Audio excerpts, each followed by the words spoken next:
વડોદરામાં દબાણ હટાવ કામગીરી દરમિયાન ઈજાગ્રસ્ત થયેલા કોન્ટ્રાક્ટ કર્મચારીના પરિવારે પાલિકા કચેરી ગજવી ખાનગી સારવારની માંગ સાથે કચેરીમાં ભારે હોબાળો।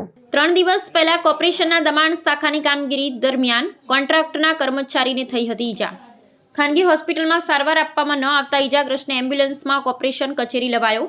પરિવારજનોને સમાજના લોકોએ કોર્પોરેશન કચેરીમાં મચાવ્યો હોબાળો। પાલિકા દ્વારા સંતોષકારક જવાબ આપવામાં આવ્યો ન હોવાનો પરિવારનો આક્ષેપ। કોન્ટ્રાક્ટના કર્મચારી ગોપાલ રબારીને થાપાના ભાગે થઈ હતી ઈજા। ઈજાગ્રસ્તને ઈએસઆઈ હોસ્પિટલમાં સારવાર માટે લઈ જવાયો હતો।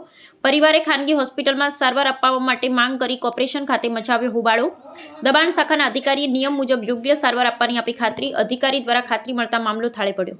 ઈએસઆઈસી નંબર સાથે એને ત્યાં ઈએસઆઈસી દવાખાના માટેનું ઇન્ટરવેન્શન પણ કર્યું હતું। અમારા દબાણ અધિકારી પણ સંપર્કમાં હતા, સતત એમાં જોડે હતા, પરંતુ તેમના પરિવાર દ્વારા એવું કહ્યું કે ભાઈ અમે પ્રાઇવેટમાં એને લઈ જવા માંગીએ છીએ, એટલે પ્રાઇવેટમાં લઈ ગયા હતા।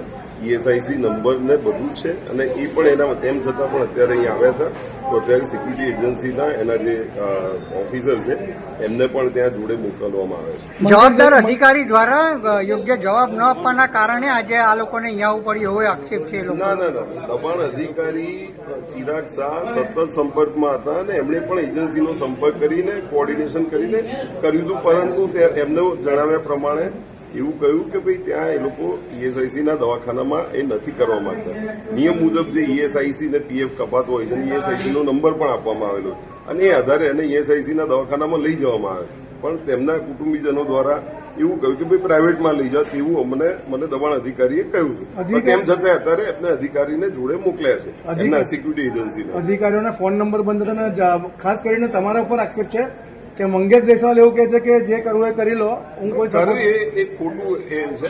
અમે તરત જ જયારે ઇન્સિડન્ટ થયું ત્યારે જ અમે તરત અમારા દબાણ અધિકારીની સૂચના આપી હતી અને દબાણ અધિકારી એના સંપર્કમાં જ હતા, એવું કોઈ બાબત જ નથી। જે કોન્ટ્રાક્ટર છે અમદાવાદના, જે લોકો પણ ધમકી આપે છે કે ભાઈ નોકરીમાંથી કાઢીશું પણ ઘરે આવીને પણ મારીશું, એવા આક્ષેપ કરવામાં આવી રહ્યા છે। ના, એવું કોઈ બાબત મને ધ્યાનમાં નથી।